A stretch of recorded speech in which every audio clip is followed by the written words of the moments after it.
live on a cloudy and cool. I'm joking. What is wrong? Are you I don't dying? Okay. I don't know what happened. I'm just Dude, you turned like purple for a second, man. Yeah, I'm fine. It's a beautiful day in Cleveland, Ohio. Dustin was in Cincinnati at the Cincinnati Open. He's stuffing his face with chili. You never know it because he weighs about 8 pounds. Dude, that Skyline chili, you like man. that chili, huh? It was my first time really kind of like eating it like at tableside at the diner, like at a restaurant. I mean, I've gotten it before years ago. I've had it like frozen from like the grocery store, which is probably not nearly as good as it is. But dude, it was phenomenal. I got to get there. I think I'm finally going to Cincinnati this October. We shall see. Been saying that for years. Dude, it's 3 hours away, and you're a fan of this team. Crazy. You're a fraudulent fan. I'm a fraudulent fan. There's no doubt about that. 100%. A lot to get to today. We are back. We were off last week, but football is here. Joe Flacco's been named the starter. We'll get to that. We'll get to my car windshield getting hit by a baseball. All the trials and tribulations. I had a great time in Toronto. I mentioned this briefly on the yesterday, but it was only a couple days. You don't want to overgeneralize, but man, people are so friendly in Canada. I was at 2 Cubs Blue Jays games with my Cubs hat. Not a single person busted my chops. Not one. Why would they? I mean, they don't really care. They don't really care about sports up there, dude. They sold out the stadium both days. I'm kidding. You guys care about hockey. Sports. You guys care about hockey. No, they love baseball, man. The stadium was sold out, 50,000 seats. Were there really that many people there? Oh, it was packed, both games. Really? Including a day game. Like one was Thursday afternoon, and it was packed. Was the roof open? The roof was closed Wednesday night's game and open Thursday afternoon. So I got both, which was really cool. It's a great experience. I had 2 great meals there. Wow. Where'd you go? Unbelievably, we went to this Italian place right by the stadium. You'd think it would be crappy. It was great. It was one of the best brick oven pizzas I've had outside of New York ever. And then we went for, what was the other? Oh, it was just a breakfast. It was a breakfast. The other meal was really good. But anyway, nice. Let's get into some football because the season's right around the corner now. We are 3 weeks away from the start of the NFL season. And Dustin, yesterday, the Browns announced, finally, what we've been expecting, I think, for a couple of weeks. Joe Flacco will be the starter against the Bengals in week 1. What's your thoughts on that? My thoughts are this is exactly what we thought was going to be the case when we signed Joe Flacco months ago. And even after the Browns, went into the draft and drafted Dylan Gabriel and drafted Shedeur Sanders, I still felt like Joe Flacco would be the guy to start the season week 1. I don't know how you could even put any of these rookies in the conversation for being the starting quarterback for week 1 after such little time that they've been able to have to prepare. Shedeur has a long ways to go. Gabriel's been hurt. He looked okay at times in the preseason game against Philadelphia over the weekend, but that's just not enough to put him out there in week 1. You've got to have a quarterback who understands how the NFL works, how an NFL offense works. He knows where the football's got to go. Yeah, we know Flacco is prone for turnovers and what have you, but the last time this team went to the playoffs, they were led there by Joe Flacco. And I'm not saying they're going to be a playoff team this year, but to at least sort of stabilize what they're trying to do in terms of like getting back on track after last season's debacle with Deshaun and every other quarterback that they ran out there, this seems like it's the right answer. He'll probably not start the entire year. I'd be surprised if he did, but it's the right move to start the season.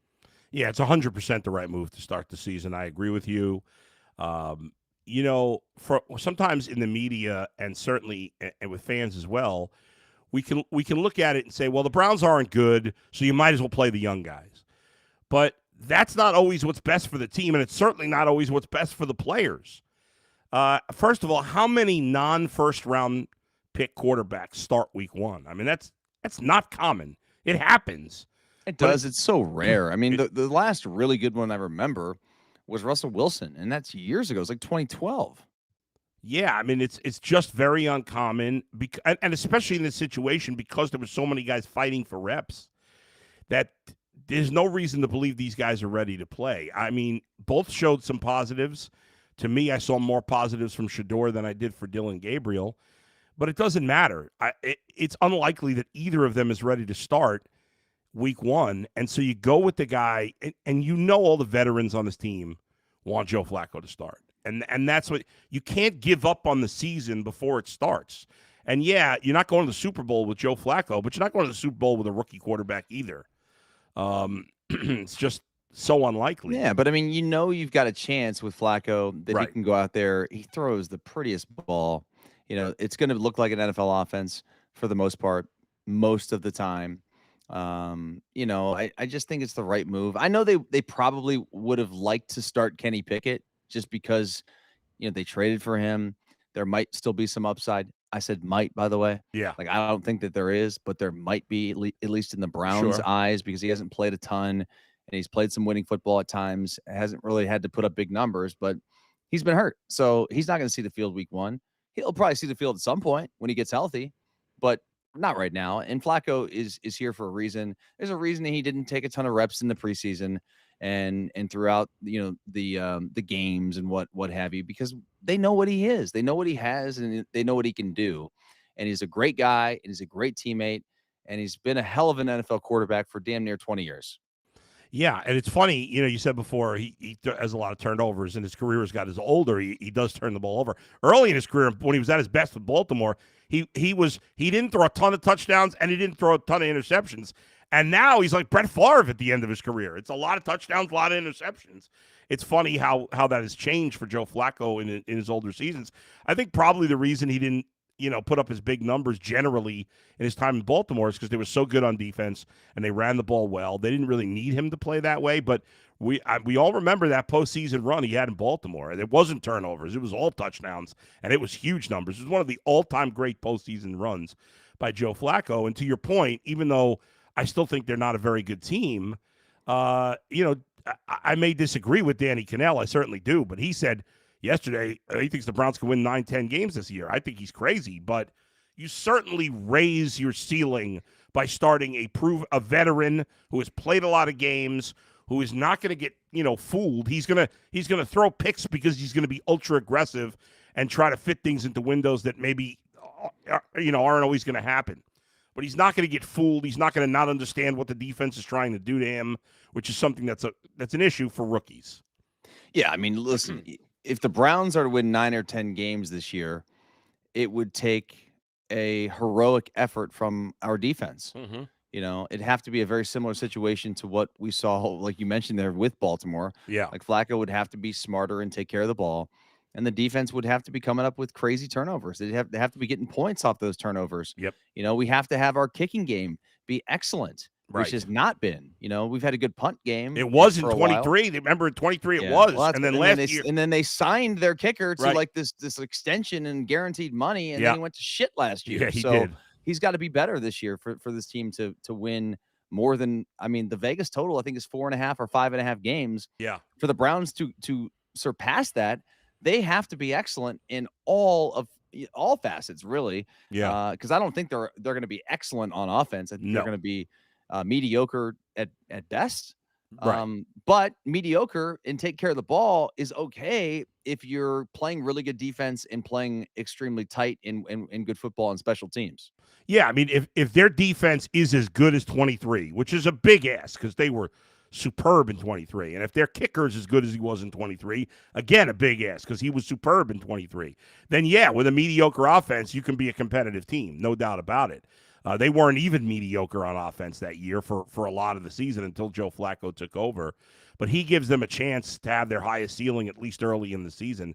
I will say that I definitely would like to see Shedeur Sanders at some point play. I think he, in my mind, again, I'm not an expert, but I think Shedeur Sanders clearly has more upside than Dylan Gabriel. Dylan Gabriel, might end up being, I think it was Jeff Schwartz saying, I could see Dylan Gabriel being a quarterback in this league for a long time as like a lower tier backup. I mean, a lower tier starter or a top backup, like a Colt McCoy type of guy, which is fine. But I don't want that guy as my starting quarterback. I'm fine with him as my backup. I don't know that you draft that guy in the third round, but that's another story for another day. Shedeur Sanders, to me, has some upside. Will he reach it? Who knows? But I'd like to see him get an opportunity at some point this year. We'll see. Yeah, I would too, and I think that he will. again, at some point, get Yeah. that opportunity. It's just a matter of time and a matter of how Flacco plays, and certainly his health will be a factor as well. But I do like what I've seen out of Shedeur Sanders. Now, it wasn't against a starting caliber defense, and it wasn't Sure. against a really good team. It wasn't in the regular season where there's real pressure. Teams are playing a little bit more base. The Browns didn't ask him to do a ton, but man, he sure looks like a quarterback. He's smooth. He throws a very catchable, kind of pretty ball, almost like Flacco. Not as he doesn't have a strong of arm as Flacco, but he has a strong enough arm that he looks the part. If Yeah. if he can really kind of dial in, lock in on the playbook and what he's got to do, I think he'll have the support of his teammates. Everyone loves him. I mean, what can you not like about the guy? Yeah. He's always smiling. He's Yep. got such a good aura about him that is infectious, and that personality I think is gonna help him. There's a reason why this kid's won everywhere he's been, and obviously having his father and these teams that they've been on, they've been good. They've been able to recruit and get good players, but he's been the quarterback. Yeah. And say what you want about the guy. I mean, he took a million hits. He had like no offensive line at Colorado, and yet they Yeah. still damn near won the Big 12 last year. So I think he's got a chance in this league. We got to be a little bit patient with a guy who was a 5th-round pick. Outside of the the speeding incident, I think he's hit an absolute. He's a 99, been a 99 out of 100 this preseason. That's the only criticism I can make, and it's a minor one because we've all done it at his age, certainly with that kind of driving. Besides that, like everything I've seen from him, I love that interaction he had with Tony Grossi. The fact that he was like, he came off very humble and he had that smile on his face, like, Tony, write something nice about me. Like I thought that was good. And I'll give Tony credit. I like busting his balls a lot, giving him a hard time. But I thought Tony handled that situation well too. But I like everything I've seen. You're absolutely right. His teammates love him. He's very popular on the team. By the way, this whole hubbub about Dylan Gabriel and what he said, this is ridiculous. Anybody criticizing Dylan Gabriel for that is an idiot. Aditi specifically was asking him about something his coach had said to him in college. It had nothing. Why on earth would Dylan Gabriel take a shot at Shedeur Sanders? Anybody that thinks that's an idiot. It's so stupid. How would he benefit from doing that? It's insane. I mean, the NFL did a disservice. I mean, the NFL media tweeted it out. Yeah, that was ridiculous. Good job by Aditi clarifying, but people and also hear it. Albert Breer did the same thing. So yeah, two prominent people put a stop to it, but it doesn't matter. It still got put out there, and they didn't take it down. They didn't adjust it or nothing. Like, man, they just threw him right under the bus with that clip. I feel bad because that was bullshit. Yeah, completely ridiculous. One other thing I want to hit on besides the quarterbacks here, Isaiah Bond. The Browns signed him to a 3-year guaranteed $3 million contract. Obviously, the guy was very talented in college. People were so concerned about the off the field accusations that he didn't even get drafted, which tells you a lot because usually guys with character concerns will drop in the draft, but not completely out of the draft usually. The Browns continue to seem to not care about character at all. We know they have signed a ton of guys with character concerns or problems in their history. We know this whole Quinshon Judkins situation. Even though he's not going to face criminal charges, there's still no contract there. What did you think about this decision to sign yet another troubled player? Well, I mean, let me get my camera back on. Sorry, buddy. We're having a little issue with my deal here. But my thoughts are on signing him. Like once he's been cleared, right? Of all this? Essentially? I believe so, yes. Well, with that being said, I don't have a problem with them giving him a chance. Let's just do this for now. Sorry. I don't have a problem with them giving him a chance, an opportunity to come in and compete or whatever. I mean, like, what's the contract? I mean, it's a pretty standard contract. Like, not really. How much guaranteed money they guaranteed him? I mean, I don't know if it's $3 million a year or $3 million total, but it's guaranteed. It's not obviously it's not a lot of money, but I don't understand why you'd have to guarantee that. Right. I don't know either. Yeah. To be honest with you, but I mean, I would say the guy's electric. He has played at a super high level throughout his career at Texas. I did one of his games at Texas, and I was like, this guy's good, a very good player. People thought he was going to be a first or second round pick. Yeah.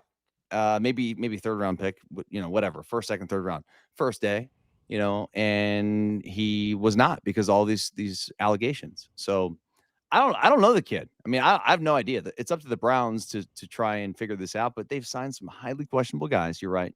Yeah. And most of those guys have not panned out. Yeah. We've seen it time and we've seen it with Quinshon Judkins. We've seen it with Mike Hall. We've seen it with Deshaun Watson. And that's just even Deontay Johnson. It's been more off-field issues than on-field issues there. I don't know that he's going to make the team. He has not played well, but I don't know. I don't like it because I just think I understand giving a guy a chance. I understand trying to get talent in a spot where you don't have to give up much and it doesn't cost much and the guy's very talented. But at some point, you just can't keep taking every bad guy that's available. I got to believe that that's bad for team chemistry and culture. I mean, I don't know. I'd love to know what Kevin Stefanski thinks of having one problem child after the next. There's the guarantee, $3.018 million fully guaranteed. So it's about $1 million a year. So it's not a lot of money, but the whole thing is weird to me, and I frankly don't like it. Now, listen, if he turns out to stay on the straight and narrow and he ends up being a good player, so be it. But don't the Browns have to eventually say we got this signing, going after all these questionable character players is not working? When do we try something else? Apparently, they're not at that point yet. All right, let's see what some of the fans have to say here in the comments. Let's start with Zach Diesel, says, Bully and Foxy, my boys, dragged me over from the radio. Tired of those schlubs minus Jeff and Andy. Those guys are my childhood. Love you, boys. Those schlubs. Ken and Lima and Jonathan and Nick being called schlubs. They're not schlubs. They've got a great show. They're great guys. Come on, give them a shot. Yeah, but give us a shot too, and then go back. That's right. Listen to us, right. and then go back. You take a break from Ken and Lima there for a little while. Sam with the Bull and Fox emojis. Sizzle says prediction on the OSU Texas game. Dustin, Ohio State also naming their starting quarterback. Saying this week. Yeah, I'm surprised about that. I mean, this thing really went down to the final 11th hour, or whatever you want to call it. I mean, there was a real competition. People I talked to down there, and obviously Tyvis is down there. We talk with him every day on UCSS. It's like, Lincoln Keenholz had a chance. I mean, he was right there neck and neck to the very, very last moment. So I am fascinated to watch this offense play and see what they look like after, Will Howard has moved on to the NFL. I mean, what a way to start the season. Oh, yeah. The two best teams or at least on paper, the two best teams in the country. We'll see if they end up being. I can't wait. I'm not a huge college football fan, but I'm excited to watch that game. Usually, used to in the beginning of the year, they're playing some, team that they're going to beat by 40 points. But that is not the case here. What is the point spread? I don't even remember. Let's go to Bet Rivers and find out. That's what you can do, folks. Make sure you're using the Bet Rivers app. We got it on the screen. There we go.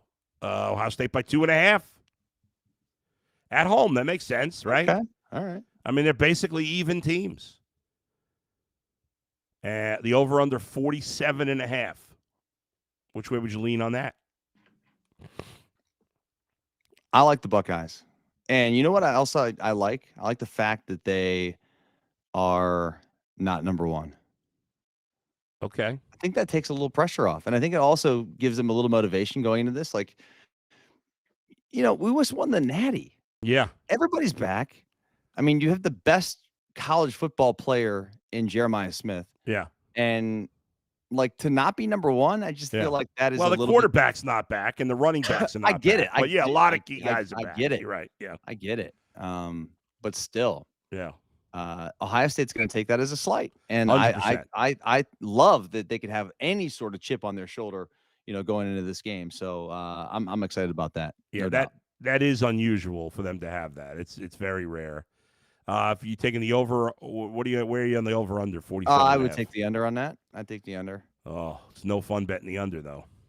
No, but it's also no fun for it to be 10-7 at halftime, and you're thinking I need 30 1 point in the second half. All right, there's the pick. Dustin's got Ohio State -2.5 and under And the under. 47.5.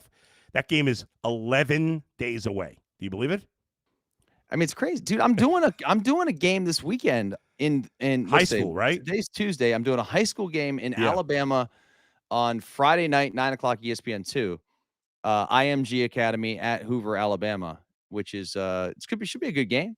I'm sure. I mean, we have a lot of spreads at Bet Rivers, but I don't think we have high school football spreads. Is there a spread? So. Do we know? I There's don't got think to so. be somewhere. I mean, I'm sure there is somewhere. I'm not sure. Is it supposed? Like, are these on the same level teams? Is it supposed to be a great game? Dude, IMG. Yeah, they have like all these great kids from all over the country, right? I want to say they have, I think, 40 kids on their roster that already have D1 offers. Like 40. That's insane. Their quarterback's a sophomore. Yeah. He's the #1 quarterback in the nation for that class. Yeah. Yeah, they're going to be good. Yeah, I'd say so. How about this? They play every game on the road. Wow. And they're not even part of the they're not like sanctioned to play in the state of Florida, so they can't even participate. How is this even legal? Like, do these kids even go to school? They do. It's a very good school. It's a prep okay. school. It's a prep school. I mean, it's a boarding school, prep school. Right. You know, like the kids live there. Yeah. It costs $75,000 a year to go there. Damn. I mean, now they're getting some, assistance. Oh, sure. To put those kids in school, but it used to be the Nick Bollettieri Tennis Academy, and then it turned into this like incredible place to go to school and like not just football, but like tennis and baseball, all and sports, you name right? it, all the big sports. So they're just pretty getting cool. tons of kids who basically, I mean, they run it like it's a professional or a college organization. So I'm very excited to see this matchup this weekend. Cool. Have you ever been to Birmingham, by the way? Never. I've never been in Alabama. Because this game is being played at the old Hoover Met Stadium, which is the old minor league baseball stadium for the Birmingham Barons. Yeah. Right? Where Michael Jordan played the stadium. Yes. So that's pretty cool. Yeah. That is very cool. And that's where we're calling the game. A shout out to the nearly 1,000 people that are watching us on Twitter or X. Shout out. Via live stream right now. We appreciate that. In addition to those watching on YouTube. Let's see. Nathan says, good morning. Good morning, Nathan. Logan says, Joe starting is definitely the right decision. Both the rookies need some time, and I want to win some games. My 2 cents says, Bull and Fox, good morning.